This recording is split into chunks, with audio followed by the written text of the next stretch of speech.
하나님 말씀 보시겠습니다. 하나님 말씀 에베소 1장 17절부터 19절까지 말씀입니다. 하나님 말씀은 에베소서 1장 17절로 19절까지의 말씀, 신약성경 제성경으로는 311페이지입니다. 에베소서 1장 17절로 19절까지의 말씀 찾으셨으면 제가 봉독하겠습니다. 우리 주 예수 그리스도의 하나님 영광의 아버지께서 지혜와 계시의 영을 너희에게 주사 하나님을 알게 하시고 너희 마음의 눈을 밝히사 그의 부르심의 소망이 무엇이며 성도 안에서 그 기업의 영광의 풍성함이 무엇이며 그의 힘의 위력으로 역사하심을 따라 믿는 우리에게 베푸신 성령의 지극히 크심이 어떠한 것을 너희로 알게 하시기를 구하노라. 아멘. 이 시간은 우리 철로역정 10번째 강의가 되겠습니다. 해석자의 집이라고 하는 부분을 오늘 살펴보도록 하겠습니다. 여러분들 교재 86페이지입니다. 해석자의 집. 되도록 그 수요일날 같은 경우는 예배에 참석할 때 앞쪽으로 좀 앉아주셨으면 좋겠습니다. 이상하게 요즘 자꾸 뒤쪽으로 앉으려고 하는 그런 분위기가 좀 조성되는 것 같은데 그거 썩 좋은 분위기 아닙니다. 그러면 좀 앞쪽으로 앉아주시는 게 좋습니다. 우리가 이 계속적으로 철로역정에서 우리가 이제 좁은 문을 들어가면 아직까지도 회심의 단계에 들어서지 않은 부분을 우리가 살펴보고 있습니다. 회심에 들어서기 이전까지의 상태에서도 얼마나 우리는 치열한 영적 전쟁이 필요한가를 우리는 발견해야 됩니다. 또 회심의 단계에 들어서기 전까지도 우리는 얼마나 성령의 인도하심과 말씀의 인도가 필요한가를 우리는 살펴보게 됩니다. 지난 시간에 우리가 살펴봤던 것이 좁은 문을 들어서는 것이었습니다. 좁은 문을 들어서게 됩니다. 그 좁은 문을 들어서게 됐을 때에 오늘 우리가 살펴보는 것이 이 문지기가 해석자의 집을 찾아가라라고 하는 부분을 이제 오늘 살펴보게 됩니다. 여러분들 교재를 한번 보실까요? 교재를 한번 읽어보시겠습니다. 문지기는 크리스찬에게 해석자의 집을 찾아가라고 말하였다. 이윽고 크리스찬은 해석자의 집에 이르렀고 문을 두드리고 또 두드렸다. 마침내 한 사람이 나와서 누구냐고 물었다. 크리스찬이 말합니다. 선생님, 저는 여행자로서 이 집의 주인을 잘 아는 분이 나 유익을 위하여 이곳으로 가라 해서 왔습니다. 이 집의 주인과 이야기할 수 있습니까? 문지기는 집의 주인을 불렀고 잠시 후에 주인이 크리스찬에게 와서 무엇을 원하느냐고 질문하였다. 크리스찬이 또 묻습니다. 선생님, 저는 멸망의 도시를 떠나 시온산을 향해 가는 사람입니다. 좁은 문에 서 있었던 분이 이곳에 가서 주인을 찾으면 주인께서 뛰어난 것들을 보여주실 것인데 그들은 나의 여행에 도움이 된다고 말하였습니다. 해석자가 말합니다. 들어오시오. 당신에게 유익한 것들을 보여드리겠소. 해석자는 하인에게 촛불을 켜라고 명령하였고 크리스찬에게 따라오라고 말하였다. 예, 우리가 이제 그 해석자의 집이라고 하는 부분을 이제 오늘 이번 수업부터 이제 살펴보게 됩니다. 오늘은 해석자의 집에 대한 이 서론적인 부분을 살펴보게 되는데 해석자에 관한 이 7가지 이 비유는 굉장히 중요한 비유입니다. 해석자의 비유에서 이 해석자는 이제 장차 십자가를 지게 될 크리스찬에게 아주 중요한 7가지 지침을 제공합니다. 이 7가지 지침이 무엇인가 우리가 한번 좀 서론을 찾아서 한번 살펴볼까요? 여러분들 교재를 바로 전 페이지를 한번 좀 펴보시게 되면 7가지 가르침 해가지고서 밑에 17절부터 이제 쭉 나오게 됩니다. 첫 번째는 참 목자상. 좁은 문을 걸어가는 데 있어서 무엇을 잘 분별해야 된다는 겁니까? 참 목자와 거짓 목자를 잘 구분해야 된다라고 하는 이 부분을 첫 번째로 제시합니다. 두 번째로는 뭘 제시합니까? 율법과 복음을 구분할 줄 알아야 된다. 이 율법과 복음을 잘 구분 못하게 되면 어떻게 된다 그랬죠? 율법과 무율법주의로 빠진다 그랬죠? 그러니까 이 좁은 길을 걸어가는 데서의 두 번째 지침으로서 굉장히 중요한 것이 무엇이냐면 율법과 복음을 바르게 구분할 줄 알아야 된다는 겁니다. 그리고 세 번째 뭡니까? 정욕과 인내. 정욕과 인내의 상관관계. 우리가 어떻게 인내로서 이 선한 경주를 날마다 해 나갈 것인가. 그런 부분에 대한 지침이고요. 그리고 네 번째로 그리스도의 보존하시는 은혜. 뭘 얘기하는 걸까요? 성도의 견인교리를 얘기하는 것이겠죠. 우리가 수많은 고난 가운데 있지만 우리가 결코 낙심하지 말아야 될 것은 하나님께서 우리로 하여금 끝까지 인내케 하시는 그 은혜가 우리에게 부어진다. 그래서 우리로 하여금 결코 그리스도의 산에서 끊을 자가 없음. 그리스도의 산에서 끊을 자가 없다는 얘기는 무슨 얘기입니까? 우리가 그리스도를 사랑하는 그 마음에, 그러니까 그리스도를 배신하지 않도록 우리의 마음에 그리스도를 사랑하는 마음을 계속적으로 부어주신다는 그런 교리로 이해되어지면 크게 문제가 없습니다. 또 용감한 사나이, 제자도란 과연 무엇인가? 그 철장에 갇혀 있는 남자, 타락. 이 타락은 뭘 얘기하는 것이냐면 일시를 얘기하는 겁니다. 경고죠, 경고. 그리고 또 맨 마지막 7번째 뭐가 나옵니까? 마지막 심판의 날. 그러니까 이 존 버년이 철로역정에서 얼마나 탁월한 얘기를 하고 있는지 모릅니다. 여러분들이 이제 좁은 길을 이제 걸어갑니다. 이제 죄짐을 벗고 십자가를 지고 이 좁은 길을, 이 순례길을 걸어갈 때에 이 7가지 지침은 절대로 잊지 말아야 된다는 겁니다. 수많은 유혹들이 다 이것과 관련하여 유혹이 옵니다. 여러분, 오늘날 이 시대에 가장 많이 오는 유혹이 무엇입니까? 참된 목자와 거짓된 목자를 구분하는 이 문제가 우리에게 가장 심각한 문제로 대두되고 있지 않습니까? 근데 이 문제는 오늘날만의 문제가 아니라 어느 시대든지 항상 그랬던 문제입니다. 번연도 이 책을 접하는 성도들에게 여러분들이 가장 첫 번째로 조심해야 될 대상은 바른 목자를 만나는 것이다. 그러면 바른 목자와 거짓 목자를 어떻게 구분하느냐? 이것에 관해서 먼저 얘기해주고 있고요. 그 율법과 복음, 정욕과 인내, 그리고 성도의 견인교리, 그리고 참된 제자도, 그리고 일시, 우리가 정말 신앙생활 잘 하는 것 같다가 도중에 어떻게 돼요? 대마처럼 신앙의 길에서 이탈하는 그런 문제. 이 문제도 우리가 항상 경계해야 되는 것. 그래서 우리는 어떤 태도를 견제해야 돼요? 항상 선한 싸움을 싸우는, 경주하는 자처럼. 그래서 우리는 항상 어떤 태도요? 이 월계관을 차지하려고 하는 경주하는 사람처럼 우리는 그런 태도를 견제해야 된다 그랬습니다. 그 사도 바울의 태도가 어떤 태도였습니까? 사도 바울은 자기 자신의 구원을 확신하는 사람이었음에도 불구하고 그에게 나타났던 태도는 무엇이냐? 마치 언제든지 자기가 타락하면 버림받을 수도 있는 사람인 것처럼 항상 그런 태도를 견지했죠. 그렇죠? 그래서 내가 다른 사람들한테 복음을 전한 후에 내가 버림을 받을까 두려워하느라, 이 두려워하느라라고 하는 이 무게를 여러분들 느끼십니까? 우리가 이 무게를 느낄 줄 알아야만 합니다. 이 무게를 느끼지 못하는 사람들에게 나타나는 특징이 무엇입니까? 뭐 조금 한두 번 이랬다고 해서 뭐 큰 일이 나기라도 하겠어? 하나님 말씀 조금 어겼다고 해서 큰 문제라도 나기라도 하겠어? 꼭 그렇게까지 살 필요는 없어. 라고 하는 이런 태도. 여러분, 사도 바울의 신앙생활을 통해서 우리가 뭘 발견해야 됩니까? 우리는 이런 생각까지 할 정도입니다. 어떻게 사도 바울처럼 살 수 있어? 라는 그런 모습 우리는 간혹가다 느끼지 않습니까? 우리가 왜 사도 바울에게서 그런 모습을 느낍니까? 사도 바울의 일생 자체가 경주하는 자와 같은 삶을 살았기 때문에 그렇습니다. 1등 아니면 난 필요 없다. 1등 아니면 난 지옥 간다. 마치 이런 태도입니다. 한 번 구원받으면 절대로 지옥 가지 않습니다. 근데 한 번 구원받은 사람이 절대로 지옥 가지 않는다는 이 교리가 우리를 결코 느슨하게 만드는 교리로 이해되어져서는 안 된다는 것이죠. 한 번 구원받은 사람이 절대로 지옥 가는 일이 없다고 하는 이 교리는 하나님의 선택과 하나님의 작정과 하나님의 주권에 관한 메시지를 우리들에게 전달해 주기 위한 것이지, 그래 이제는 우리가 막 살아도 되고, 그래 난 뭐 구원의 확신이 있으니까 이제는 뭐 내가 느슨하게 살아도 구원은 당연히 받겠지라는 그런 태도를 견지하라고 이런 교리가 주어진 것은 아닙니다. 그래서 여러분, 참된 교리와 거짓된 교리를 구분하는 중요한 잣대 중에 하나는 뭐라 했습니까? 여러분들에게 무장하게 해제 만드는 교리냐, 그렇지 않으면 여러분들에게 또 중무장하게 만드느냐. 이게 참된 교리와 거짓된 교리를 구분하는 아주 중요한 잣대입니다. 그래서 이 예정론, 하나님 주권 교리를 잘못 이해한 사람들은 어떤 현상이 나타나요? 마치 무율법주의를 우리에게 요구하는 것처럼 그렇게 오해를 하죠. 그래서 사도 바울이 그의 사역에서도 이 예정을 가르침으로 말미암아 얼마나 이 많은 공격을 받았는지 모릅니다. 그래서 여러분, 교리를 바르게 가르치면 항상 받아야 되는 그런 교리, 그리고 교리를 바르게 가르치면 반드시 나타나는 저항은 이거예요. 이건 항상 나타날 수밖에 없어요. 이건 칼빈도 받았던 그 저항이었고 어거스틴도 받았던 저항이에요.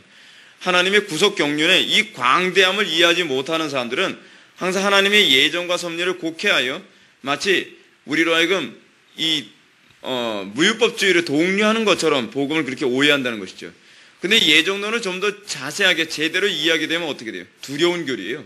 두려운 교리. 예정론을 좀 더 바르게 이해하면 이해할수록 하나님의 그 은혜의 은총을 함부로 무시할 수 없구나. 이런 태도가 우리에게서 나와야 되는 겁니다. 그래서 이제 다음 시간서부터 우리가 살펴봐야 될 7가지 가르침, 이 7가지 가르침은 사실은 과거에 제가 2004년인가요? 그때 제가 철로역정을 강의하면서도 이 부분이 굉장히 은혜로운 가르침이었고 또 굉장히 중요한 가르침이었기 때문에 이 7가지 가르침은 따로 이렇게 CD로 묶을 정도로 이건 굉장히 우리들에게 쇼킹하고 굉장히 중요한 가르침으로 여겨졌습니다. 이 부분은 우리가 요번서부터 우리가 다시 한번 살펴보게 된다는 것은 굉장히 의미가 있습니다.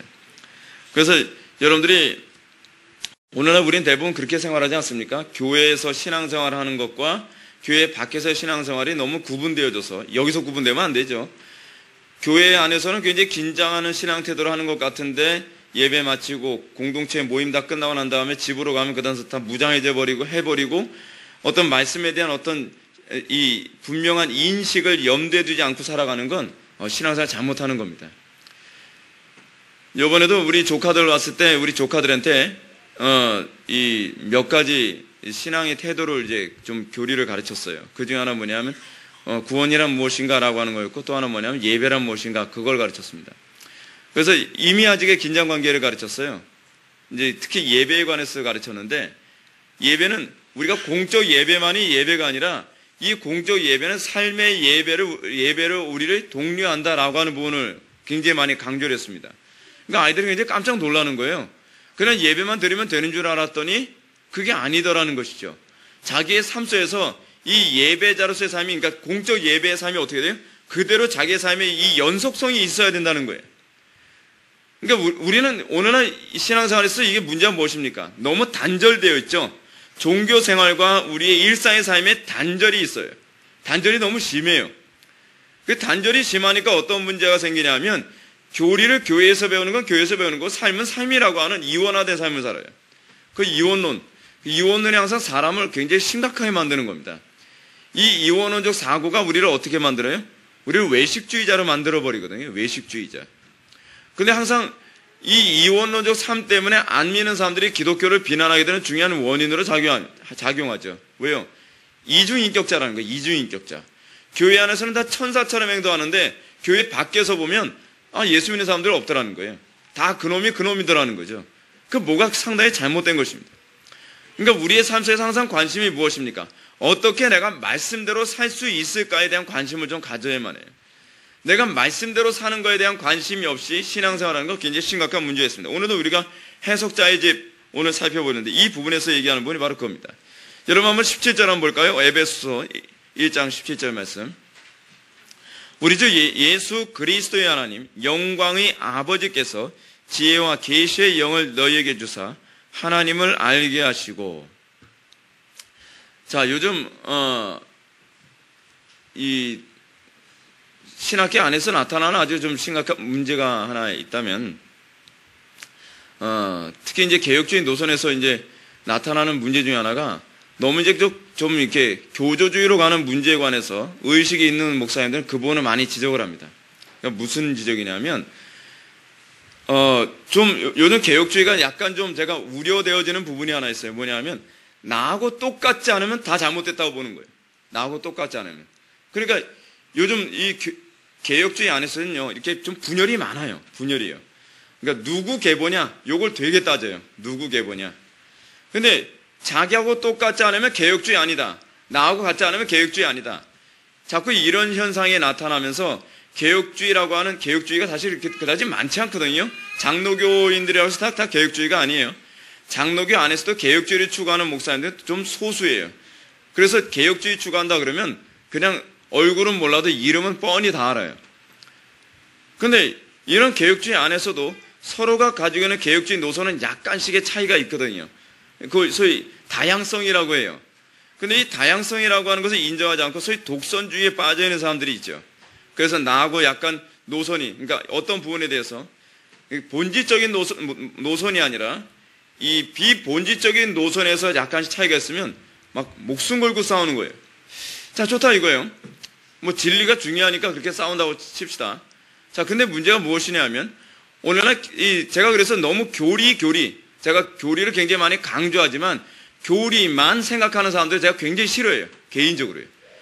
교리를 삶에 적용하는 데는 관심이 없고 내가 옳다, 네가 옳다 가지고 멱살잡이 하는 것에 힘쓰다 보면 나중에는 17세기 독일의 이 교조주의 운동으로 가버리는 거예요. 그래서 17세기 교조주의 운동이 어떤 현상이 나타났습니까? 서로 네가 옳다, 내가 옳다 서로 싸우다 보니까 나중에 그것이 분열이 일어나고 이 교인들이 이 교조주의자들 분열이 일어나는 거 보니까 한심하고 답답해가지고 나타난 게 뭐예요? 이 경건주의 운동이 일어나지 않았습니까? 경건주의 운동이 일어나면서 그것이 나중에는 신비주의 운동으로 점점 번져나가고 그 신비주의 운동으로 끝나는 것이 아니라 신비주의 운동은 나중에 자유주의 운동으로 가버려요. 19세기 자유주의 운동의 사실은 기초는 그래서 어디냐면 17세기 교조주의 운동이에요. 사실은요. 엄밀한 의미에서는. 굉장히 두려운 얘기죠. 오로지 진리를 사수하자라고 하는 싸움을 했는데 그 싸움의 여파가 나중엔 반작용으로 어디를 가버렸냐 하면 성경 때려치자라고 하는 운동이 돼버린 거예요. 19세기에. 물론 많은 세월이 지나갔죠. 많은 세월이요.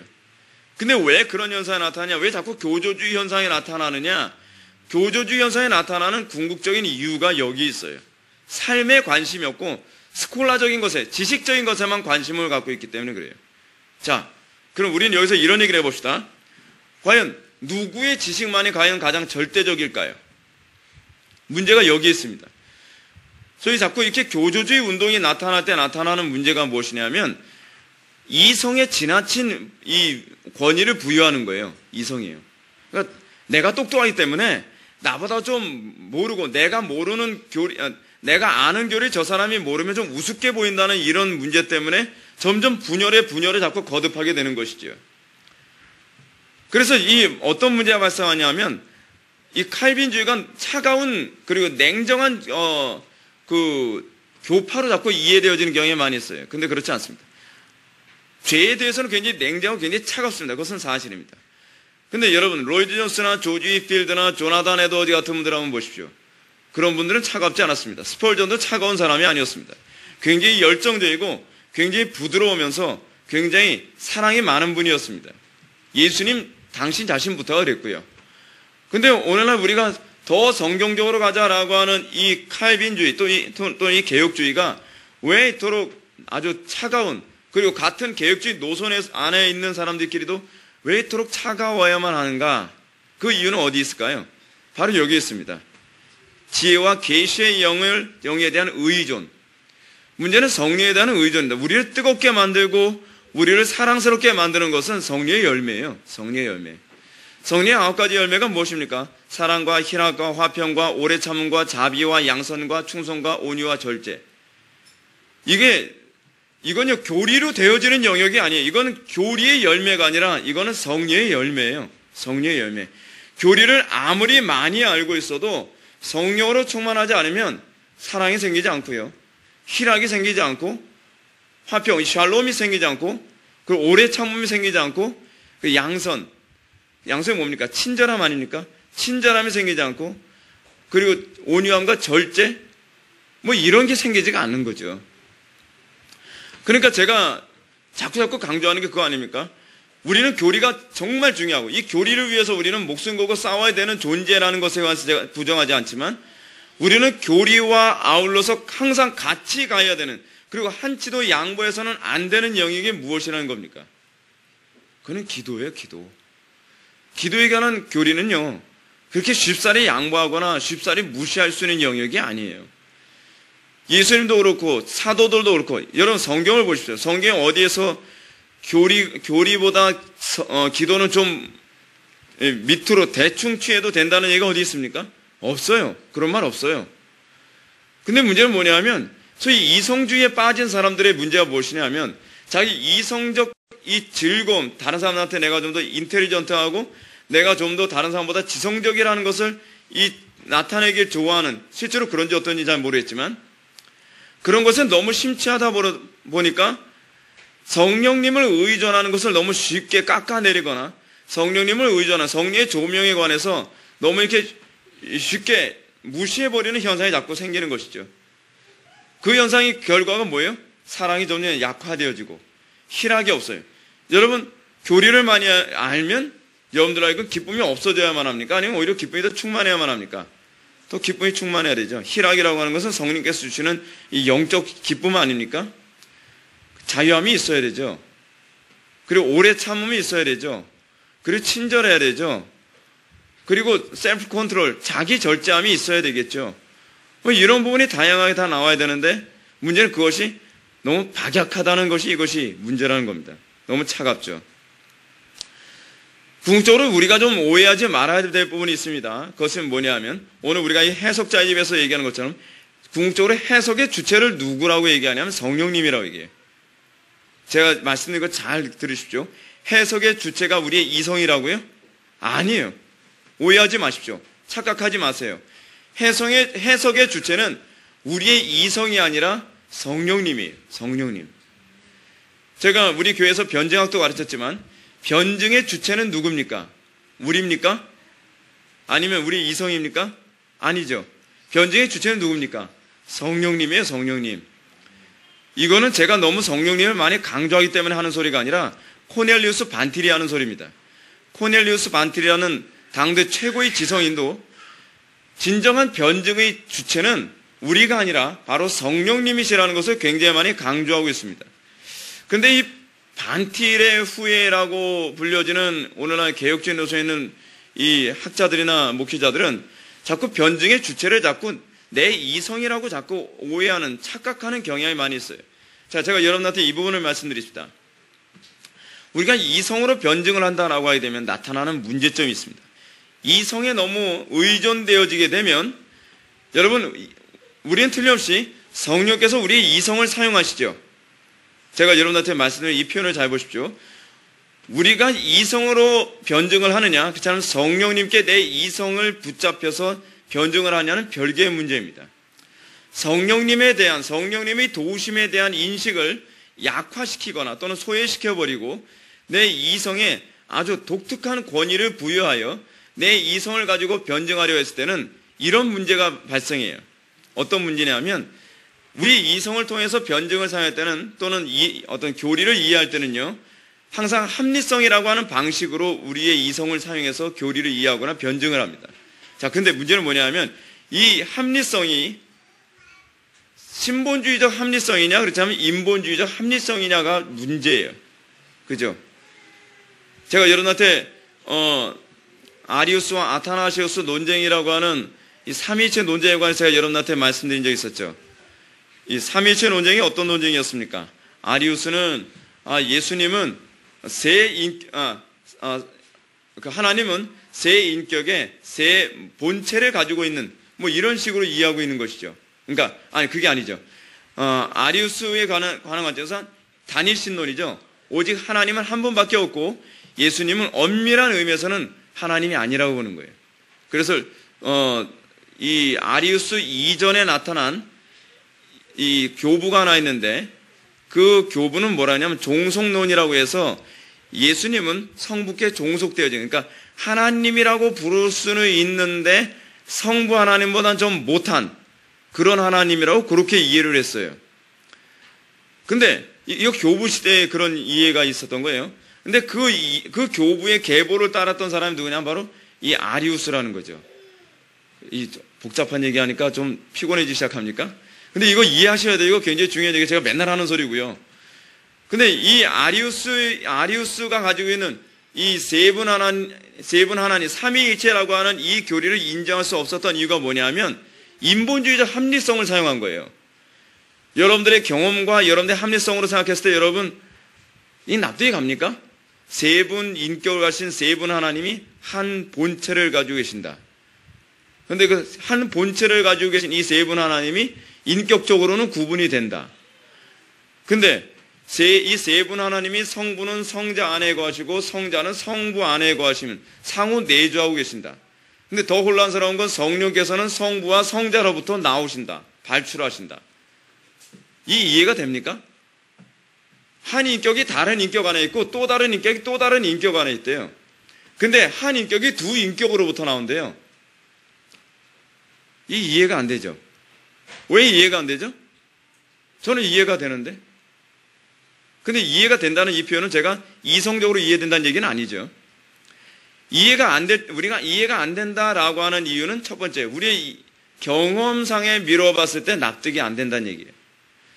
또 우리가 가지고 있는 이성의 한계가 있죠. 우리 이성에는 한계가 있습니다. 이 이성의 한계성에서 봤을 때 우리의 한계를 뛰어넘었다라고 해서 이해를 못한다는 거예요.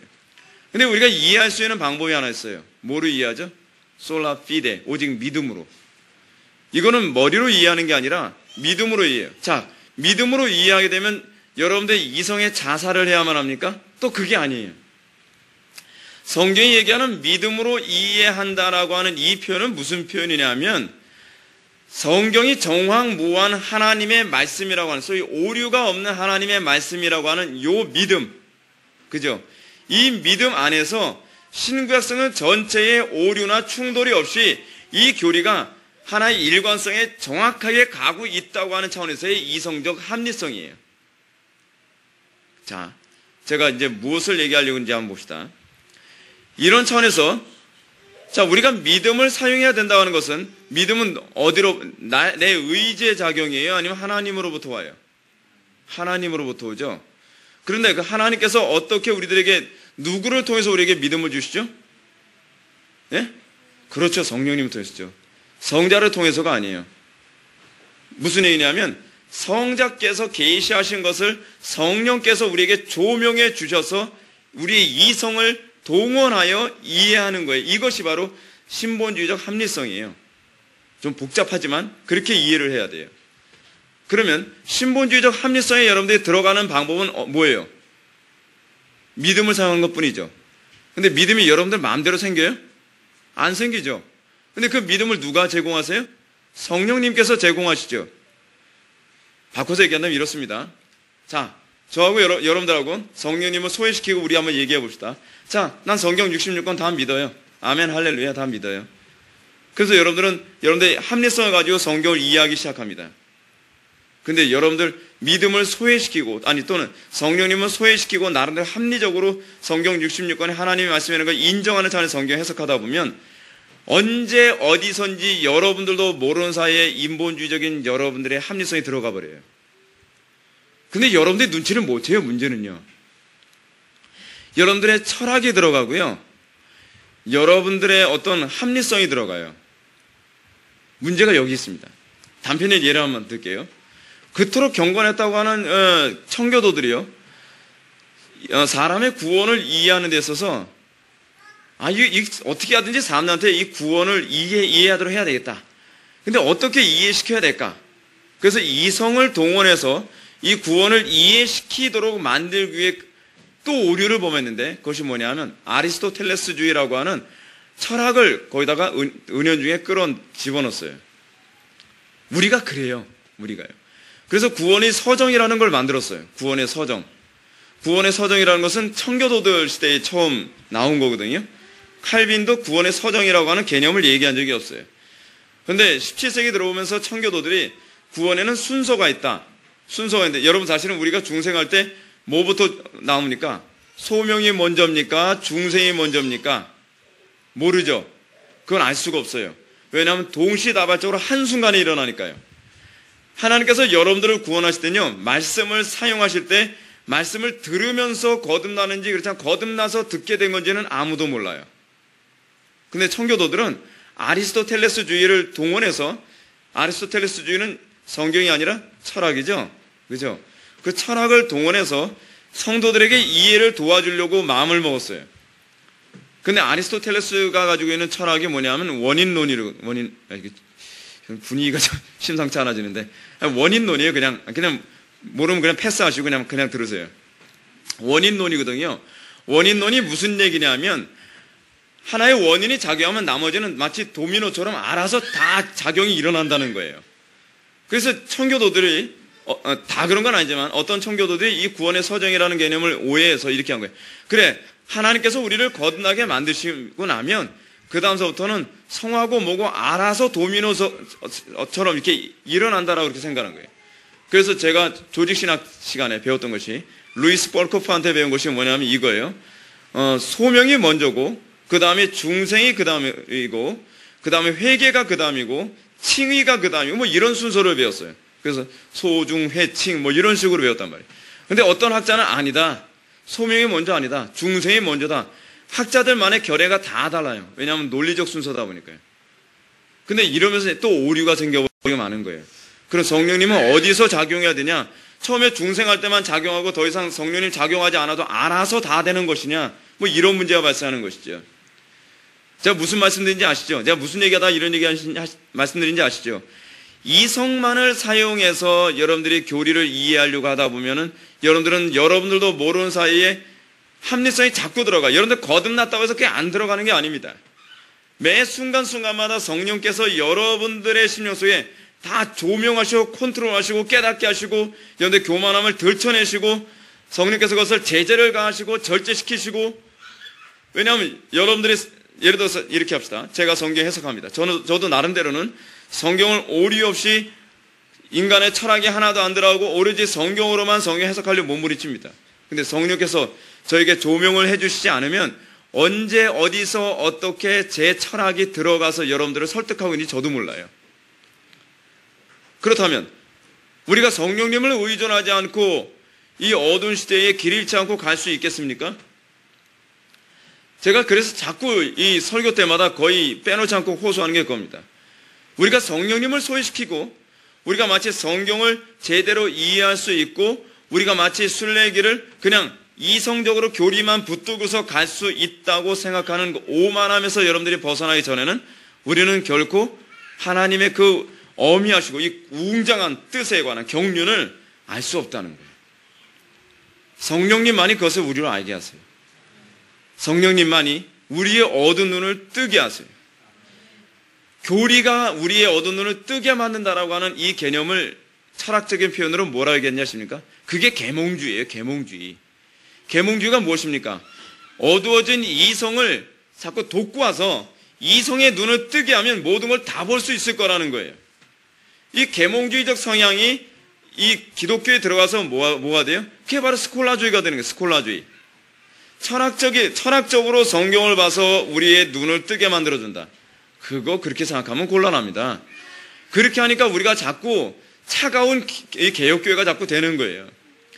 우리에게서 끊임없이 우리가 의존해야 될 게 무엇입니까?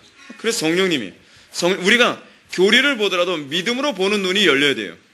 성령 안에서 교리를 봤을 때 교리에 대한 새로운 인식, 이해가 열려요. 이해.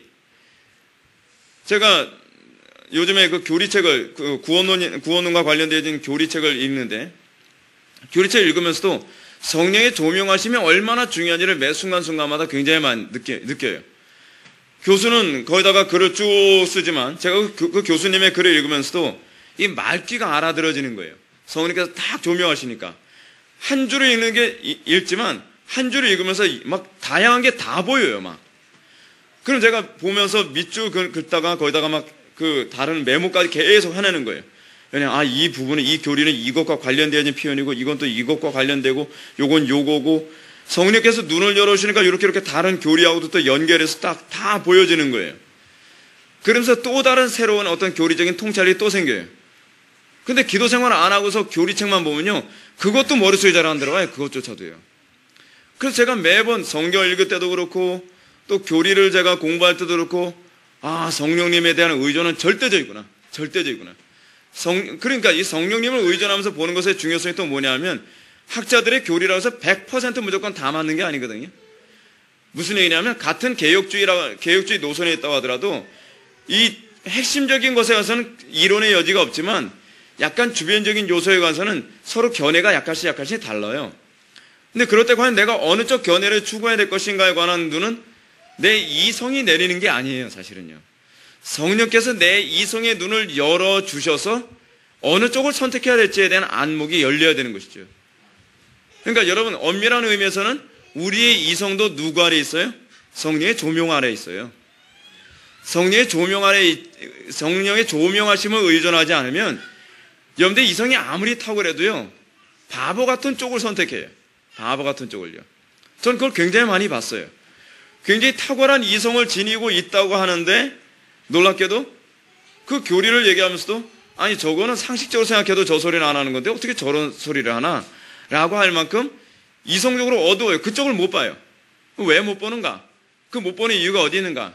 다른 논리에 눈이 가려져서 그것의 오류가 안 보이는 것이죠. 근데 그 논리에 눈이 가리지 않은 사람은 3살짜리에도 보면 잘못됐는데요? 라고 얘기할 수 있는 요소라는 거예요.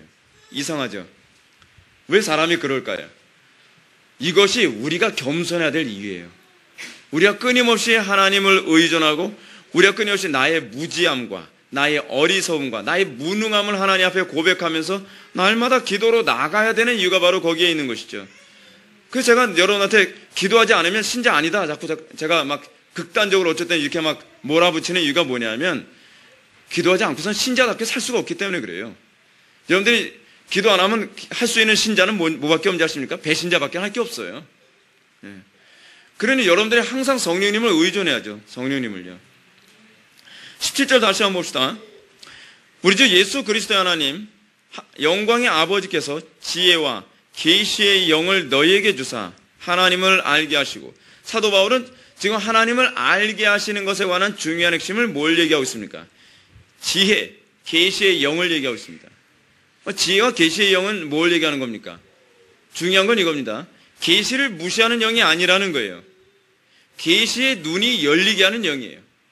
그리고 지혜의 영이에요. 그래서 여러분 아무리 석박사라고 하더라도 지혜와 계시의 영이 열리지 않으면 성경 어렵다고 얘기하잖아요. 이건 성령께서 눈을 열어주셔야 돼요. 근데 뭐 초등학교밖에 졸업하지 않았다고 하는 할머니들도 지혜와 계시의 영이 임하면 성경에 막 꿀송이처럼 달게 읽어요.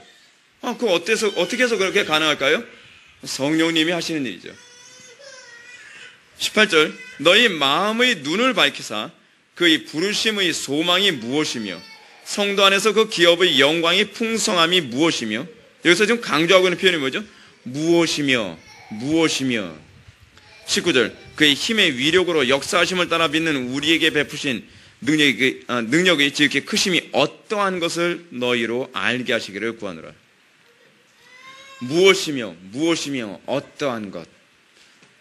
여러분 이건 교리만 알아서 되어지는 부분입니까? 그렇지 않습니다. 성령께서 눈을 열어주실 때만 그렇습니다. 자, 아까 제가 서론에서 하던 얘기를 다시 돌아갑시다. 우리는 왜 예배를 드리고서 그 예배의 삶이 일상의 삶에 연결되지 않습니까? 또 우리가 교리를 배운 것이 우리 일상의 삶에 연관되어 이해되어지지 않고 배운 교리와 삶이 왜 따로 놀게 되어지는 겁니까? 이것의 정답은 여기에 있습니다. 성령의 조명하심이 없기 때문에 그렇습니다. 성령께서 조명해 주셔야만 말씀과 삶의 이 일관성이라는 것이 생깁니다. 성령님이 하시는 일이 그거라 그랬죠. 조직신화에서 뭐라 했습니까? 성령님이 하시는 구원 사역에서 중요한 핵심이 뭐예요? 구원을 적용하시는 것. 그리스도께서 완성해 놓으신 그 구원을 우리들에게 적용하시는 거예요. 그럼 그리스도께서 완성해 놓으신 것이 무엇입니까? 육신을 입고 이 땅에서 공생의 삶을 살아간 거예요. 그래서 예수님이 육신 입고 오신 거예요. 우리들에게 뭘 주시기 위해서요? 당신의 살을 우리들에게 주시기 위해서. 예수님의 그 거룩한 삶을 우리들에게 주시기 위해서 예수님이 이 땅에 오신 거예요. 근데 문제는 우리가 어떻게 예수님의 살과, 그래서 기독교 교리에서 가장 중요한 교리, 연합의 교리죠. 연합의 교리. 자, 이 연합의 교리와 아울러서 자꾸 이 성화에 대한 무용론을 이렇게 생각하는 사람들, 우리는 무의식적으로 성화 무용론을 자꾸 생각합니다. 믿음으로 구원받는 것이지 꼭 성화가 돼야 되냐? 꼭 성화가 되고 안 되고의 문제가 아니라 성화가 안 되고선 당연의 재간이 없다는 것이 문제입니다. 이게 기독교 신앙이에요. 사람들이 자꾸 이렇게 얘기합니다. 나이 들면 예전보다 더 악해지게 되어 있어요. 성경에 어디 그렇게 얘기가 나와 있습니까? 그래 이렇게 얘기합니다. 목사님, 주변에 보니까요, 교회 오래 다니니까 더 타성애찌 들고 더 신앙생활 엉터리던데요. 그건 여러분 신앙생활을 잘못해서 그렇지, 또는 그 사람이 거듭나지 않았을 가능성이 많기 때문에 그렇지, 실제로는 어떻습니까? 성경은 우리에게 뭘 얘기합니까? 신앙이 자라고, 신앙이 자란다는 얘기가 무슨 얘기예요? 하나님에 대한 이해가 점점 성장한다는 거예요. 성화가 안 나타나면 그건 대마입니다. 대마. 아시겠습니까? 성화가 안 나도 된다는 얘기는 나에게 성화가 안 나타나니까 오히려 자기에게 유리한 쪽을 선택해서 얘기하는 얘기예요. 근데 성경 우리에게 뭘 얘기합니까? 성화가 나타나야만 해요. 자, 연합의 교리를 잠깐 얘기합시다. 오늘 이게 자꾸 3%로 빠지는데 그래도 얘기합시다. 이건 뿌리를 뽑아야 될 문제니까. 연합의 교리에 있어서 예수님을 마지막 아담이라고 부릅니다. 예수님을 왜 마지막 아담이라고 부르는지 여러분 아십니까? 제가 지금 여러분한테 말씀드린 건 제가 어느 날 갑자기 깨달으면 뭘 얘기하는 것이 아니라 우리 개혁교회에서 신학교에서 배우는 정통교리를 여러분들에게 그냥 있는 그대로 좀 설명해 드리는 거예요. 이 연합의 교리에서 예수 그리스도를 마지막 아담이라고 부르는 것은 첫 아담과 동일한 원리로 마지막 아담이신 예수님께서 그 사역을 감당하고 계신다는 거예요. 그러면 여러분 우리가 죄인으로 태어난 이유가 무엇입니까? 여러분들이 아담과 같은 범죄를 저질러서 죄인으로 태어나는 건 아니에요. 그죠? 대표성 때문에 그렇죠? 첫 아담이 범죄를 했어요. 뭐 살인죄 저지른 것도 아니고 뭐 열매 하나 따먹었는데 그 열매가 결국 어떻게 된 거예요? 모든 인류의 범죄와 모든 인류의 죽음을 선고하는 결과를 초래했죠. 대표성이죠. 대표성. 자, 근데 중요한 게 뭐예요? 신분만 죄인 된 거 아니죠? 우린요. 우리가 태어났을 때 우리가 죄인이라고 하는 것은 어떤 행동 때문에 죄인이라는 얘기가 아니에요. 아시겠습니까? 우리가 태어날 때서부터 죄인이라고 하는 이유는, 그리고 우리가 다른 사람이 죄인, 우리는 당신이 죄인이요 라고 했을 때 우리가 아담과 같은 동일한 죄를 저질렀기 때문에 죄인이라는 표현이 아니라 우리가 아담으로부터 태어난 그 존재이기 때문에 우리가 태어날 때서부터 신분이 죄인이 됐다는 거예요. 마치 뭐하고 똑같아요. 노비의 집에서 태어난 노비는 다 뭐예요? 노비예요. 여러분, 이 부분과 관련해서 우리가 정말 다른 사람 함부로 정죄하지 말아야 된다고 하는 이유가 뭐냐면, 우리가 구원받은 것은요, 우리의 힘으로 된 게 아니라 은혜예요. 우리가 죄인 된 것도 우리의 선택하고는 아무 관련이 없어요. 제가 이 부분하고 가만히 연관해서 묵상을 하는데 이런 묵상이 떠오르더라고요. 왜 우리는 우리보다 피부색이 검은 흑인들을 보면 뭐 니그로네, 깜둥이네, 왜 우리가 자꾸 이런 인종차별적인 사고를 갖게 될까? 은혜 교리를 몰라서 그래요. 은혜 교리를요. 우리는 이 동양 사람들 중에서도 이 극동쪽에서 피부가 가장 하얀 쪽의 사람들이거든요. 대한민국 사람들은요. 근데 그것이 여러분들이 노력을 해서 이런 피부로 태어날 수 있는 곳에 태어났습니까? 아니거든요. 은혜예요, 은혜. 우리가 다른 나라보다 좀 더 이렇게 고기로 배채울 수 있는 나라에 태어난 것이 여러분들이 똑똑하고, 여러분들이 잘나고, 여러분들이 노력을 해서 이런 데서 태어났습니까? 아니에요. 은혜예요, 은혜. 피부 색깔은 결국 은혜예요, 은혜. 여러분들이 만약에 백인으로 태어났다, 잘할 거 하나도 없어요. 그냥 하나님께서 백인으로 태어나게 작정하신 것 뿐이에요. 똑같이 우리가 죄인으로 태어난 것 또한 우리의 의지와 관계없이 우린 죄인으로 태어났어요. 누구 때문에요? 아담 때문에. 우리의 선조 때문에. 그래서 근데 여러분, 문제가 제가 얘기하려고 하는데 이게 이거예요. 여러분들 신부는 죄인인데 사는 건 천사처럼 살 수 있죠. 그렇습니까? 안 돼요. 그게 안 돼요. 문제는 이 성경이 얘기하는 이 죄인론이 가져다주는 의미는 뭐냐면, 우리는 신분만 죄인이 아니라 우리의 본성까지도 죄악된 삶, 하나님을 알려고 할 마음도 없고 하나님을 기쁘시게 할 의지도 없고 항상 내 중심대로만 살고 싶어하는 이런 의지로 태어나게 됐다는 것이 바로 신분과 관련되어진 우리의 본성이에요. 아시겠습니까? 우리는요, 신분만 죄인으로 태어난 것이 아니라 우리의 본성도 죄를 지을 수밖에 없는 본성으로 태어난 거예요. 그것이 바로 첫 아담으로부터 전가되어진 거예요. 이게 바로 전가교리거든요. 첫 아담으로부터도 우리는 뭘 전가받았어요? 신분을 전가받고 속성을 전가받았어요. 어떤 신분이요? 죄인된 신분, 그리고 죄악된 속성을 우리는 전가받았어요. 예수님이 왜 마지막 아담으로, 그러니까 아담이라고 하는 신분으로 오셨어야만 했냐 하면 이 전가를 위해서예요. 그래서 우리의 육신이 누구와 연합되어 있어요? 옛 아담과 연합되어, 이게 바로 연합의 교리예요. 이해하기 쉽죠? 우리가 옛 아담과 연합되어 있기 때문에 우리는 죄를 지을 수밖에 없는 거예요. 그러면 옛 아담과 연합되어진 이 선을 끊으려면 어떻게 해야 되느냐? 죽어야죠, 뭐. 죽는 것밖에 방법이 없어요. 뭘 죽여요? 옛 아담으로부터 물려받은 우리의 옛 성품이 죽어야죠. 그러기 위해서 마지막 아담이신, 또는 세컨드 아담이신 두 번째 아담이 이 땅에 오신 거예요. 세컨드만 있지 그 이후는 존재하진 않죠. 이분은 세컨드이면서 곧 마지막이에요.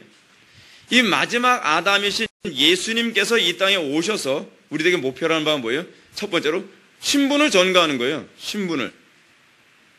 그래서 뭐예요? 우리는 믿음으로 의롭다 칭함을 받죠. 근데 마지막 첫 아담이 그랬던 것처럼 우리도 신분만 전가받는 것이 아니라 뭐까지 같이 전가되게 되어요? 자동적으로 속성까지. 무슨 속성이에요? 의로운 속성이에요. 의로운 속성.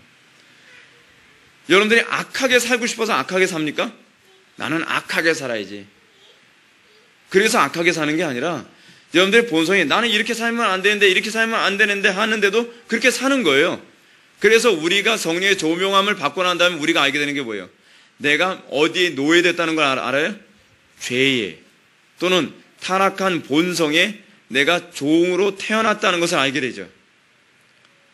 근데 거듭나고 난 다음에 우리가 사도 바울이 표현한 것처럼 너희가 과거에는 어디의 종이었더니 육체의 또는 죄의 종이었더니 이제는 어디의 종이라? 의의 종이라. 우리가 의롭게 살고 싶어서 의롭게 사는 게 아니에요. 이제는요. 우리의 본성의 변화 때문에 그래요. 그래서 마치 여러분들이 성령의 조명하심을 받고 나서 난 과거에 죄의 종이었어 라고 하는 것을 깨닫게 되어지는 것처럼 우리가 성령으로 거듭났고 난 다음에 우리가 깨닫게 되는 것이 뭐냐면 나는 의의 노예로 태어났구나, 다시 태어났구나 라는 걸 알게 되어지죠. 이게 칭의가 된 이후에 전가되는 두 가지. 그래서 이중적 전가라고 하잖아요. 조나단 에드워즈가 얘기하는 이중 전가 교리 중에 첫 번째 전가가 뭐예요? 신분이 전가이고 두 번째 전가가 뭐예요? 속성, 본성이 전가예요. 그래서 예수님이 완전한 사람으로 오셨어야만 돼요. 예수님은 선하게 살고 예수님은 예수님이니까 그렇게 살고가 아니라 예수님은 완전한 사람으로서 선을 행한 것이 신성으로 선을 행한 게 아니에요. 그분은 완전한 사람으로서 선을 행하심으로 말미암아 신분만 우리에게 의의를 주시는 것이 아니라 그분의 속성까지, 그분의 이 의로운 성품과 속성까지도 또는 하나님을 기쁘시게 해드리고 하나님께 온전히 복종하고자 하는 그 본성까지도 우리에게 전가시켜 주심으로 말미암아 선한 일에 열심을 내는 친백성 또는 예수 그리스도와 형제된 백성을 창조해낸 거예요. 그것이 바로 구원이에요. 이게 구원. 근데 이것을 이루는 데 있어서 결정적인 항상 매 순간순간마다 이것이 현실화되도록 하시는 분이 누구시냐면 바로 성령님이시죠.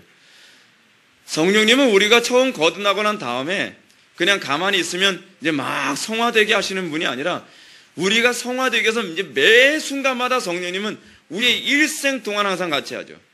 그래서 성령님을 뭐라고 얘기합니까? 우리가 그리스도 안에, 우리가 그 안에서 인치심을 받았기 때문에 성령을 뭐 하지 말라?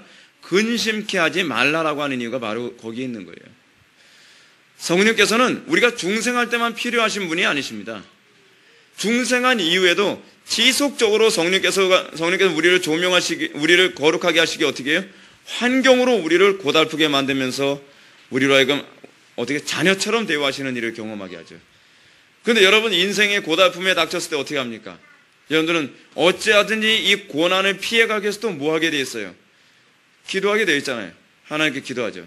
기도하면 성령께서 또 어떤 일을 하십니까? 조명해 주시죠. 네가 왜 이런가? 왜 너의 삶에 이런 현상이 나타나는가? 그래서 성경을 통해 우리들에게 조명해서 하나님의 뜻을 알게 하시고 그러면서 우리를 또 어떻게 해요? 성령께서 우리 속에 선한 새로운 소원을 갖게 하시죠. 너희 안에서 행하시는 이는 하나님이시니 자기의 기쁘신 뜻을 따라 어떻게 우리 속에 소원을 두고 행하신다는 거죠. 그래서 여러분 우리가 거듭났다라는 것을 입증하는 중요한 요소 중에 하나 뭐냐면 선한 소원이 우리에게 생기는 거죠. 그리스도를 닮고자 하는 소원이 생기는 거죠. 우리가 선한 일에 열심 내는 소원이 생기는 것이죠. 그 열심을 통해서 우리가 어떻게 해요? 더 그리스도를 닮아가려고 하는 몸부림, 그 그리스도를 닮아가는 몸부림은 또 어떻게 해요? 우리라는 또 교리에 대한 이 열망을 또 갖게 만들고 그리고 교리에 대한 열망은 어디로 또 우리를 인도해요? 기도로 또 인도하는 거예요. 교리 많이 하는데 기도에 관심이 없다. 성령께서 그 안에 소원을 두고 행하심이 없는 게 틀림없어요. 왠지 아세요? 교리를 알아가면 알아갈수록 내 힘으로 이렇게 살 수 없다는 걸 알아가기 때문에 그래요. 교리 많이 배우면서 자기가 많이 배울수록 자기가 살 수 있다고 생각하는 사람은 교리를 이성으로 알고 있는 것이지 성령의 조명으로 알고 있는 게 아니에요. 교리를 성령의 조명으로 알게 되어지면, 또는 설교를 들을 때 여러분들에게 성령의 조명하심이 있게 되어지면, 여러분들은 항상 어떤 현상이 나타나냐? 기도에 대한 불같은 열망이 항상 끌어오르게 되어 있어요. 근데 오늘날 제가 말씀드린 게 그겁니다. 우리 개혁교회가 정말 한국교회의 지대한 역할을 감당해야 되는 그 위치에 있음에도 불구하고 교리로 하여금 회중들을 더 교만하게 만들고 더욱더 더 분열되게 만드는 일만 일삼지, 그 교리 때문에 더욱더 기도해야 되는, 그 교리 때문에 나부터 내 자신의 비참함을 깨달아서 하나님 앞에 더 무릎 꿇게 만드는 현상이 별로 안 나타난다는 것이 안타까운 것이죠. 제가 지금 안타까운 게 바로 그거예요. 정말 이 시대가 정말 얼마나 끔찍한 시대로 가고 있는지 몰라요. 점점 이상하게 돌아가요. 점점요. 어떻게 이런 일이 생길 수 있습니까? 그 이성주의로 가면 그렇게 돼요. 이성주의로 가면요. 자기가 어디로 가는지 모르는 거예요. 자기도 길을 잃고 있는 거예요. 이성이 인도하는 대로 가면 자기는 오류에 빠지지 않겠지라고 생각하는데 그렇지 않다는 거예요. 이성의 인도로 가다 보면요, 나중에는 진리에서 멀어질 수 있어요. 이성의 인도만을 따라가다 보면 그리스도의 몸을 사정없이 찢어버리는 그런 포악한 죄악에 빠질 수도 있다는 거예요. 이성의 인도로만 가면 나는 잘 믿는다고 생각하면서 그리스도로 또다시 십자가를 못 박는 죄악에 빠질 수 있다는 거예요. 그래서 여러분들이 교리책을 읽고 여러분들이 교리를 듣고 또는 설교를 듣고 난 다음에 여러분들 속에 생겨야 되는 것이 뭐예요? 더 십자가로 달려가고 싶어져야 된다는 거예요. 십자가로 달려가고 싶은 마음이 없다는 건 뭐냐면 아직 마음이 덜 가난해졌다는 거죠. 항상 이 복음이 하는 일이 뭐예요? 우리가 그럼 한번 거듭나면 더 이상 십자가는 등에 지고 앞으로만 가게 만드는, 그렇지 않아요. 우리를 앞에 가도록 만드는, 앞으로 전진해 가도록 만드는 것은 또다시 십자가로 향해서 가게 만드는 거예요. 근데 우리는 마치 처음 거듭날 때만 십자가가 필요하고 그 이유는 십자가가 필요 없다고 생각하는 그런 오리에 자꾸 빠진단 말이죠. 교리는 끊임없이 여러분들을 어디로 인도해요? 십자가로 인도해요. 십자가로 여러분들을 인도하게 됐을 때 그 십자가로 인도하게 되어진 그 성령의 인도는 우리를 또 어디로 인도해요? 기도로 인도해요. 왜냐하면 내 힘으로는 십자가 질 수 없으니까. 기도와 십자가와 교리는 따로 가진 않아요. 이것은 하나의 몸체. 십자가 자체가 교리입니다. 그리고 그 십자가 자체가 사실은 우리로 하여금 기도를 요구해요. 그래서 십자가와 교리와 기도는 따로 움직일 수 없는 거예요. 만약에 이것을 따로 떼버리면 뭐가 되냐 하면, 제가 말씀드렸죠. 지폐의 앞쪽면 떼버리고 뒤쪽면 떼버리면 이게 뭐라고요? 돈이 아닌 것처럼. 우리에게 있어서 교리 빼고 십자가 빼고 또 기도 빼버리고 따로 교리만, 십자가만 또는 이 기도만 하게 되면 뭐예요? 그러면 기독교가 아닌 거예요. 우리가 지금 조심해야 되는 게 그거예요. 오늘날 우리의 신앙생활에서 이 통합적인 신앙이 뭔지를 몰라요. 다 모든 걸 다 떼놓고 생각해요. 떼놓고요. 근데 그렇지 않아요. 성경이 궁극적으로 우리에게 요구하는 건 이것이 하나로 같이 갈 때라면 이것이 기독교라는 거예요. 이것이 기독교. 점점 이상한 괴물들이 자꾸 나오지 않습니까? 그래서 제가 말이 좀 많아지긴 했지만 성령님이야말로 진정한 의미로서 해석자라는 것을 기억하시기 바랍니다. 86페이지 밑에서 6번째 줄 보면 해석자는 분명히 성령을 가리킨다. 성령을 무하게 해석할 수 있는 유일한 분은 성령이시다. 그렇죠. 성령 우리의 눈을 열어 하나님의 법의 놀라움을 보게 하시고 우리의 심령의 빛을 비추어 우리의 자연적 어두움을 쫓아내기도 한다. 성령은 우리의 마음으로 말씀을 깨닫게 하실 뿐만 아니라 우리의 심령을 거룩하게 하신다. 그렇습니다. 성령님만이 우리의 어두움을 밝히시죠. 성령님이 아니서는 내가 어둡다는 것을 알 수 있는 재간이 없습니다. 소위 오늘 이성주의에 빠져있는 사람들의 특징이 무엇이냐면 이성적 어두움은 발견하면서 자기의 영적 소경됨은 발견하지 못하는 신종 바리새인과 같은 모습이 교회 안에 자꾸 나타나는 건 심각한 문제가 아닐 수가 없습니다. 교리만 많이 가르치는 사람들은요, 다 안다고 생각합니다. 근데 잘 모르는 겁니다. 무술의 교본만 딱 머리 좋아가지고서 무술의 교본만 딱 익힌 사람은 다 안다고 생각합니다. 밖에 나서 맨날 얻어 터지고 들어오면서. 그러면서 자기는 왜 얻어 터졌을까요? 모르니까요, 사실은. 하나도 모르니까 그런 거예요. 우리가 정말로 조심해야 될 것은 그것입니다. 우리가 제가 그래서 좋아하는, 이 기독교는 아니지만 제가 좋아하는 명언이 하나 있죠. 공자간 말. 아는 걸 안다 하고 모르는 걸 모른다 하는 것이 참 아는 것이다. 근데 자기가 이론적으로만 아는 것을 안다고 생각한다면 공자도 비웃습니다. 공자도 비웃는 거예요, 공자도요. 아는 걸 안다 할 수 있는 건 어떨 때 안다 하냐면 이성적으로 아는 것과 삶으로 아는 것에 대한 일치를 맛볼 때 그때 비로소 그 영역만 내가 안다라고 감히 얘기할 수 있는 것이죠. 아는 것과 삶의 이치성이 있기 전에는 내가 감히 안다고 얘기하지 않는 것, 그것이 사실은 겸손이고 그것이 사실은 진정한 의미였어요. 자기에 대한 고백 아닐까요? 네. 그래서 우리가 성령님을 더 의존해야만 합니다. 여러분들 그 87페이지 중간 패러그램 보시기 바랍니다. 크리스찬이 해석자의 집을 방문한 이유는 특별히 성령이 깨닫게 하시는 것과 조명이 필요하기 때문이다. 여러분들이 이 필요성을 느끼십니까? 여러분들 이 필요성 항상 느껴야만 합니다. 이 성령의 깨닫게 하심과 조명의 필요를 느끼지 못하는 사람은요, 이 사람은 굉장히 교만한 사람입니다. 자기 이성으로 모든 것을 다 깨달을 수 있다고 생각하고 책만 옆에 끼고 살면 안 됩니다. 여러분들 그래서 제가 여러분한테 요구하는 거 그거죠. 교리 많이 할수록 더 뭐 하라고요? 기도 많이 하라. 교리 많이 하는 것만큼 기도 안 하면요, 교만해집니다. 자기가 안다고 생각하기 때문에. 해석자는 크리스찬을 인도할 때 하인에게 촛불을 켜라고 명령하는데 이는 성령의 조명하시는 사역을 의미합니다. 하인은 누굴 얘기할까요? 하인은 설교자를 얘기합니다. 설교자가 하는 일이 무엇입니까? 이 촛불을 켜는 겁니다. 무슨 얘기죠?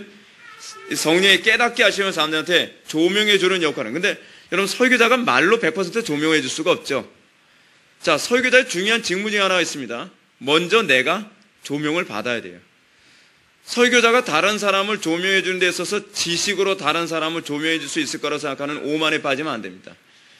똑같이 여러분들도 다른 사람들에게 영적 어떤 권면을 해줘야 될 때가 있을 겁니다. 근데 여러분들이 영적 권면을 해줄 때 지식으로 다른 사람을 권면 잘해줄 수 있을 거라고 생각하지 마십시오. 그렇게 하다가 영혼 수도 없이 죽입니다. 우리가 항상 어떤 과정을 밟아야 된다고요? 바른 교리에 대한 성령의 조명하심. 이 과정을 반드시 거쳐야 돼요. 그래서 이 설교자들에 있어서 굉장히 중요한 문제. 또한 설교자들뿐만 아니라 일반적으로 모든 성도들에게 아주 중요한 문제에 관해서 이 김호만 목사님이 아주 중요한 부분을 지적하는데요.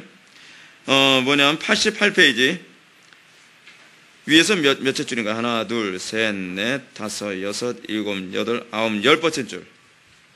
성령의 조명은 기도와 묵상의 결과로서 매우 자주 일어나며 그것을 통하여 진리를 밝히 깨닫게 하신다. 성령의 조명하심이 어떻게 일어난다고요? 그냥 책 많이 보면 돼요? 성경책 많이 보면 됩니까? 어떤 분은 성경책을 100독했다고 하는 동기가 있어요. 우리 동기 중에. 신학교 다닐 때. 야, 대단하다. 그 동기 속독으로 막 쫙.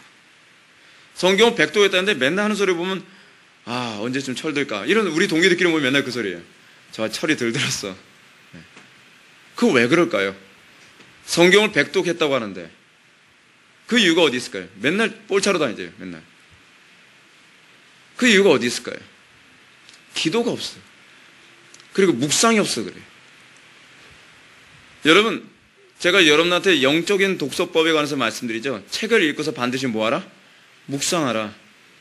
책을 읽고 묵상 안 하면요, 여러분들은 그냥 책에 있는 내용을 카피해서 얘기하는 것밖에 못해요. 그렇게 하는 건요, 로봇도 할 수 있는 거예요. 조명 안 받아도 할 수 있는 거예요. 사람이 로봇하고 차이가 어딘지 아십니까? 스캔 기능이 아니에요. 사람과 로봇의 차이는 뭐냐면 해석하는 기능이 있다는 거예요. 해석. 내가 가지고 있는 교리를 그때그때마다 적절하게 해석하고 적용하는 기능은 로봇에게 나올 수 없는 기능이에요. 성령께서 조명하셔야죠. 조명하셔야죠. 근데 이 바르게 해석하는 이 기능이 기도와 묵상을 통해서 일어나요. 조명은요, 기도와 묵상 없이는 절대로 생기질 않아요. 책 하나 읽고서 아무 생각 없이 영화 보러 다니고 친구들하고 수다 떨고, 그럼 그 책은 읽거나 마는 거예요. 설교를 듣고서 그래서 제가 끊임없이 요구하는 게 뭡니까? 묵상하라고요. 오늘 한편 설교 듣는데 나는 뭐 졸지 않고 오늘 잘 들었다, 그거로 만족할 게 아니라 설교를 듣고 나서 한 편을 듣고 나서는 계속적으로 묵상하고 또 그 말씀을 살기 위한 몸부림, 처절한 투쟁이 있어야 돼요. 지적 욕구를 만족시킨 것으로 끝나면 안 되는 거예요. 그럼 점점 강팍해져요. 왜 강팍해지는지 알아요? 안다고 생각하니까. 근데 여러분들 기도하면서 또는 묵상을 하면서 그 말씀을 살려고 몸부림치면 내가 아는 게 없구나라고 하는 이 생각 때문에 점점 겸비해져 가요. 겸비해져 가요. 그래, 우리에게 정말 필요한 게 그래서 뭐냐 하면 청교도들이 강조하고 있는 것처럼 기도와 묵상이 아니어서는 바른 해석과 조명이 있을 수 없다는 것을 기억해야 돼요. 다른 사람들을 만날 때 여러분들이 권면해 준다. 내가 아는 교리 많으니까, 교회에서 배운 거 많으니까 쫙. 근데 어떤 현상이 나타날까? 별 변화가 없어요. 왜요? 묵상도 없고 기도도 없으니까. 저는 오늘날 이 기독교의 위기 중에 하나는 뭐라고 생각하냐면 설교자들이 너무 기도와 묵상이 부족하다는 것이 좀 문제라고 생각합니다. 묵상은 또 얼마나 중요하냐면 기도의 중간 단계이기도 해요. 청교도들이 흔히 얘기하는 거죠. 묵상이란 뭐예요? 반은 기도하면서 반은 생각인 것이 묵상이거든요.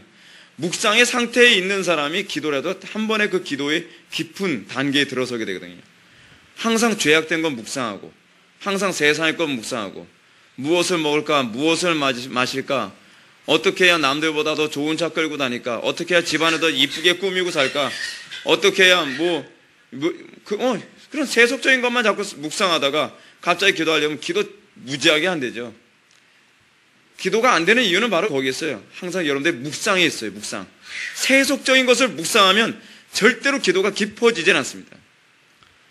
그러니까 온갖 생각이 잡동사니 떠돌아다니죠. 왜냐하면 세속적인 묵상으로 생각이 잔뜩 멀리 가 있는 거 다시 여기로 끌어올려니까 이게 잘 안 되는 거예요. 그러니까 생각을 하나님께로 고정시키기 위한 이 몸부림만 하다가 기도 게임 아웃. 맨날 그러는 거예요. 하루 종일 세속적인 묵상하다가 또 그 싸움 하다가 게임 아웃. 하루 종일 세속적인 묵상하다가 또 기도하는데 안 되니까 거기에 또 하다가 게임 아웃. 그러니 신앙의 진보가 없죠. 항상 우리가 기도와 묵상이 항상 충만해 있어서 우리는 항상 어떤 상태가 돼요? 기도는 묵상이 돼야 되고 묵상은 기도가 돼야 돼요. 그래서 우리의 삶이 항상 묵상과 기도가 같이 있는 상태가 돼야 돼요.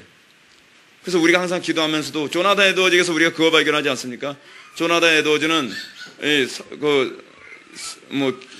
자기가 설교 준비하고 그러다가 머리를 식히기 위해서 산보하면서 묵상을 한다 그러잖아요. 묵상하다가 거기서 성령께서 임재하시고 마음에 감동을 주시면 곧바로 기도로 들어가고. 근데 이건 조나단 에드워즈만의 문제는 아니었어요.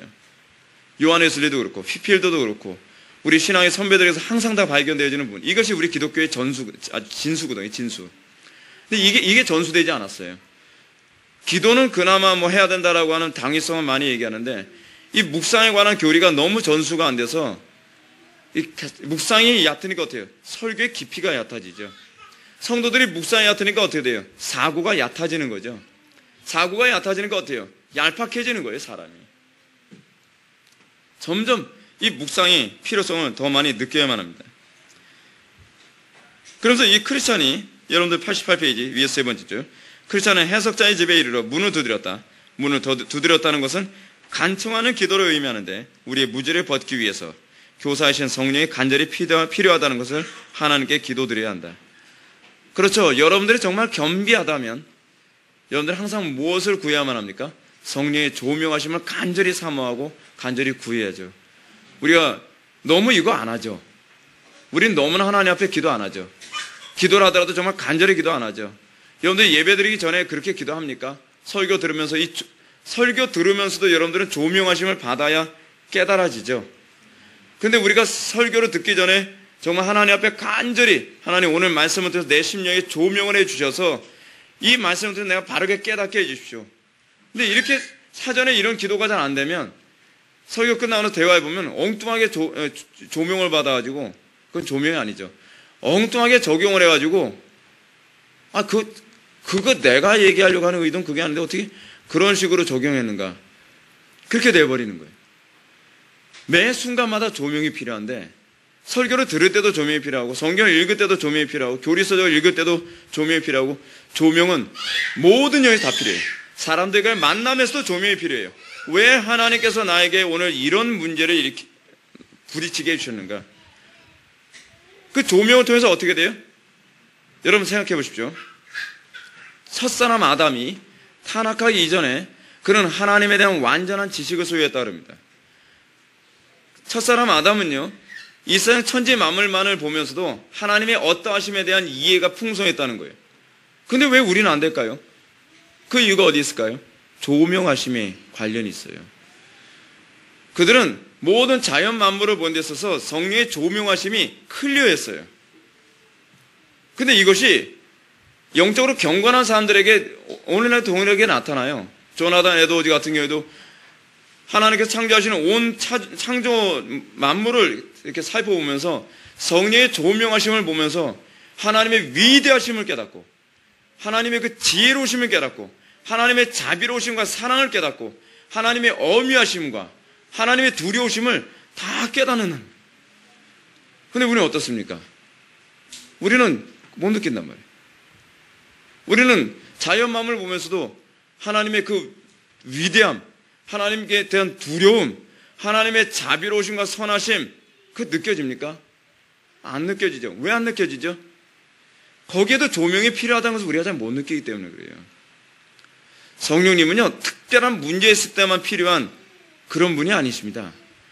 성령님은 우리의 삶 속에 매 순간마다 필요하신 분이시고, 그 성령의 조명하심을 통해서 우리는 이 가족들과의 관계 안에서 나타나는 수많은 문제에서도 우리는 그것을 탁탁탁 쉽게 발견할 수 있어야 되거든요. 근데 우리가 성령의 조명하심이 없을 때 어떤 현상이 나타납니까? 내 자식 새끼가 문제야. 내 남편이 문제야. 내 아내가 문제야. 우리 부모가 문제야. 나 이외에 다른 사람 탓을 많이 하죠. 왜 자꾸 남 탓하기 좋아하죠? 항상 왜 남에게만 문제가 있다고 생각하죠? 내 이성으로 다른 사람을 조명하기 때문에 그래요. 이성을 조명의 도구로 사용하게 되면 나타나는 현상이 뭐냐 하면 남에게서만 문제를 찾아내는 거예요. 근데 성령의 조명하심을 받게 되어지면 다른 사람들과 나와의 관계에서 나타나는 수많은 문제 가운데 내가 보이기 시작하는 거예요. 하나님께서 그 사람을 통해서 나를 반영하고 계시거든요. 나를 조명하고 계시는 거예요. 근데 그게 안 보여요. 그게요. 왜요? 우리는 성령의 조명하심을 그토록 별로 사모하지 않기 때문에 그런 거예요. 그러니까 이 해석자의 집에서 우리들에게 오늘 굉장히 많이 강조하는 게 무엇입니까? 성령의 조명하심이에요. 성령의 조명하심. 제가 오늘 이 설교에서 제일 많이 강조하고 싶은 분이 바로 성령의 조명하심이에요.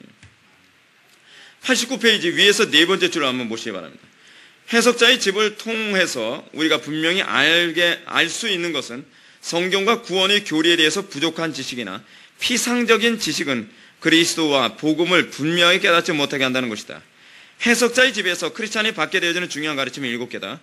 구원은 오직 하나의 성경 본문이나 한 번의 설교에서 발견되는 것이 아니기 때문에 하나님의 뜻을 충분히 깨닫고 알아야 함을 의미한다. 그래서 세 줄 더 밑으로 내려갑시다. 하나님 말씀에 대한 부족하고 피상적인 지식들은 올바른 영적 체험을 할 수 없게 한다. 제가 하고 싶은 말을 여기서 잘 표현했습니다. 제가 왜 피상적인 이해에 관해서 그토록 자꾸 신랄하게 비난을 가하는지 아십니까? 그는 올바른 영적 체험을 하지 못하게 하기 때문에 그렇습니다. 여러분들이 정말 성경이 얘기하는 올바른 영적 체험 정말 하기 원하십니까? 아니면 성경이 요구하는 영적 체험에 관심이 없으십니까? 우리가 왜 교리에 대해서 피상적으로 아는 거로 만족하는지 아십니까? 저는 개인적으로 이해가 안 돼요.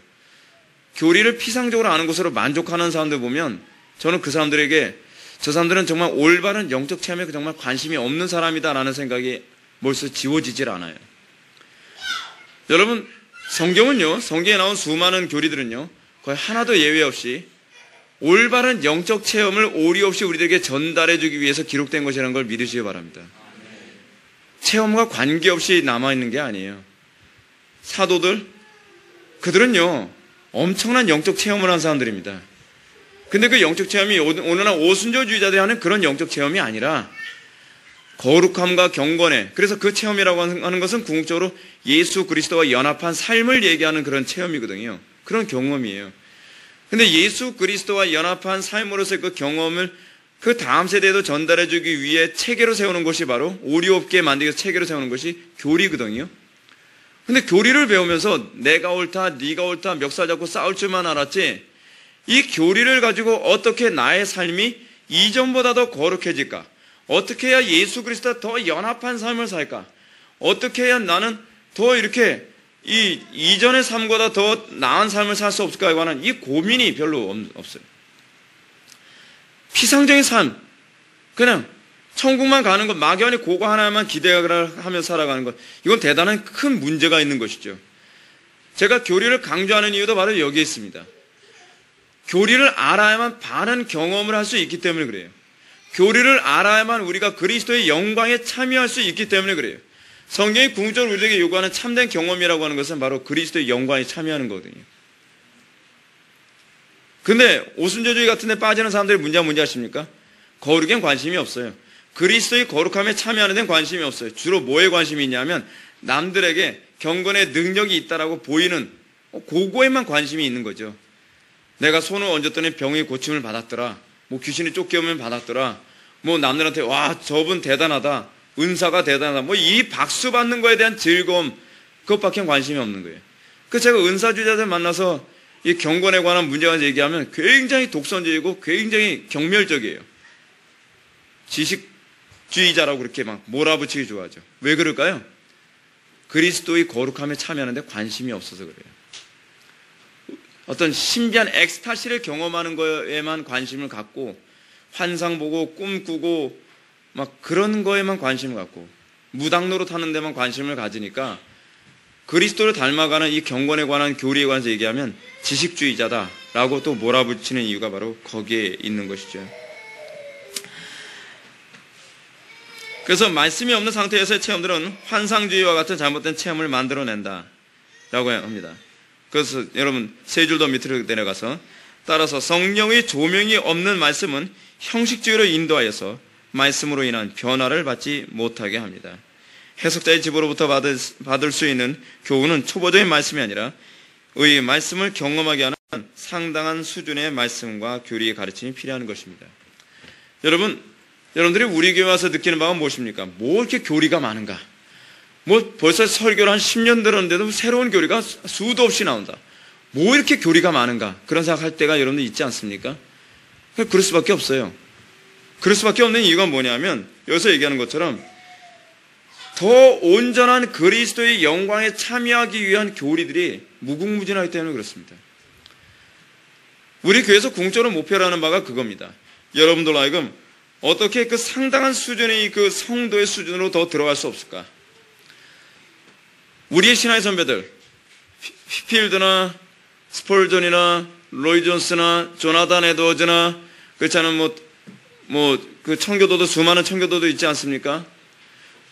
우리는 왜 그렇게 살 수 없을까에 관한 이 모든 문제가 사실 이 교리 안에서 하나씩 다 풀려나가는 것이거든요.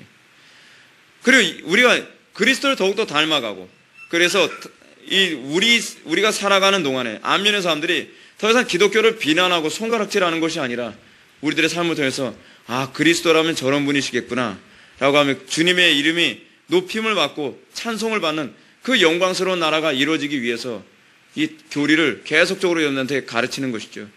예수 믿고 천당 가는 거 이것만 얘기하려면 그냥 일주일에 한 번만 모여도 그것으로 충분합니다. 할 얘기 별로 없습니다. 예수 천당 불신족 칭의만 얘기하면 되니까요. 근데 그 문제가 아닙니다. 우리의 인생에 우리가 수요 예배도 모이고 금요 기도회도 모이고 주일 낮 예배 오후 예배 이 계속적으로 이 모임을 갖는 이유는 무엇이냐면 어찌하든지 더욱더 주님을 닮아가고자 하는 소망이 우리 속에 있기 때문에 그래요. 그 소망이 없으면 뭐 이렇게 예배가 많어라는 소리가 나올 수밖에 없죠. 그렇죠? 그것밖에 없는 거예요. 그러나 우리 속에서 행하시는 하나님께서 우리 속에 소원을 두고 행하시는 그 소원은 우리를 더욱더 그리스도와 연합하고자 하는 소원입니다. 우리를 그리스도의 그 육체에 더욱더 온전히 연합하고자 하는 이 새로운 본성이 우리를 거룩으로 이끌어가며 우리를 더욱더 절규하게 만들고 더욱더 성령님을 의존하게 만들고 더욱더 하나님의 긍휼을 우리들에게 구하게 만드는 것입니다. 우리 속에 행하시는 그 하나님의 역사하심, 우리 속에 세상 사람들에게는 없는 새로운 소원을 두고 행함이 우리 속에 있는지를 날마다 살펴보십시오. 그리고 그 소원이 약화되지 않도록 성령을 근심케 하지 마시고 성령을 소멸시키지 않기를 바랍니다.